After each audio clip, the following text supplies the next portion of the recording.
Assalamualaikum warahmatullahi wabarakatuh.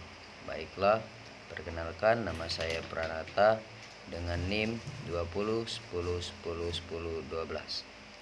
Baiklah, di sini saya akan menjelaskan materi mata kuliah pengantar hukum Indonesia.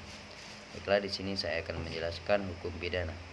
Hukum pidana adalah keseluruhan dari peraturan-peraturan yang menentukan perbuatan apa yang dilarang dan termasuk ke dalam tindak pidana, serta menentukan hukuman apa yang dapat dijatuhkan kepada terhadap yang melakukannya.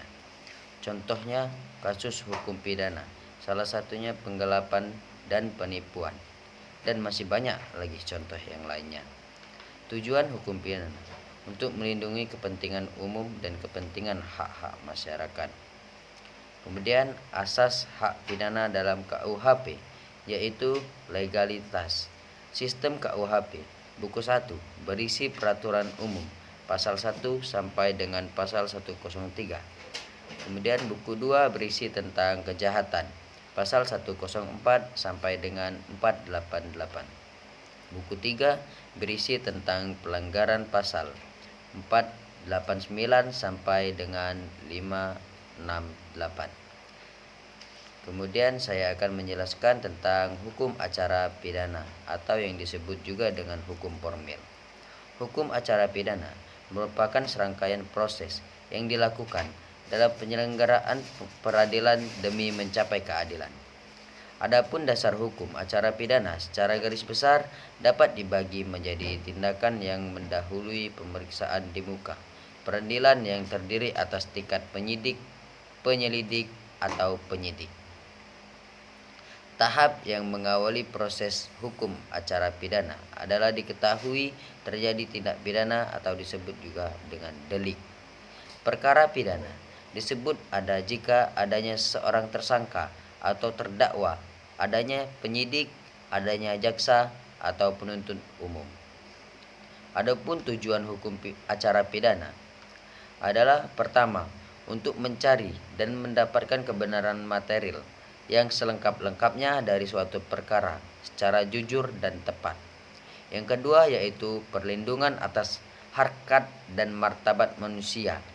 Yang ketiga ialah pelindung atas kepentingan hukum dan pemerintahan dan lain-lain. Kemudian saya akan menjelaskan tentang hukum perdata. Hukum perdata adalah ketentuan yang mengatur hak dan kepentingan antar individu dalam masyarakat. Tradisi hukum di daratan Eropa mengenal pembagian hukum menjadi dua, yakni hukum publik dan hukum privat atau hukum perdata. Dalam sistem Anglo-Saxon tidak dikenal pembagian semacam ini. Contohnya hukum perdata lainnya seperti masalah warisan, utang piutang, wan prestasi, sengketa pemilikan barang, pelanggaran hak paten, perebutan hak asuh anak, dan pencemaran nama baik. Hukum perdata menangani masalah-masalah yang lebih bersifat privat seperti hukum keluarga, hukum harta kekayaan, hukum benda, hukum perikatan, dan hukum waris. Kemudian tujuan hukum perdata. Tujuan hukum perdata adalah untuk menyelesaikan konflik antar individu berdasarkan hukum yang berjalan dan bertujuan pada satu titik, yaitu perdamaian. Kemudian hukum acara perdata.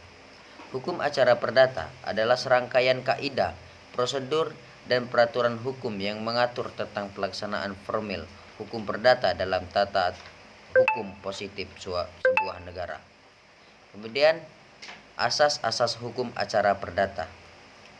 Yang pertama, asas hakim bersifat pasif. Yang kedua, asas sifat terbuka persidangan. Yang ketiga, asas mendengar kedua belah pihak. Dan yang keempat, asas bebas dari campur tangan para pihak di luar pengadilan. Yang kelima, asas sederhana, cepat, dan biaya ringan. Dan yang terakhir yaitu asas putusan harus disertai alasan. Kemudian saya akan menjelaskan administrasi negara. Administrasi negara adalah Suatu sistem yang dibuat sedemikian rupa untuk mengatur proses pengolahan organisasi masyarakat sehingga dapat berjalan dengan baik. Dalam bahasan ilmu sosial yang ada pada administrasi negara terdapat 3 elemen penting, yaitu lembaga legislatif, yudikatif, dan eksekutif. Selain itu, ilmu administrasi negara juga membahas mengenai kebijakan publik, administrasi pembangunan, tujuan negara, dan etika mengatur penyelenggaraan negara. Bagi suatu negara yang berdemokrasi, tujuan administrasi negara adalah untuk mencapai tujuan dengan sesuai dengan keinginan rakyatnya.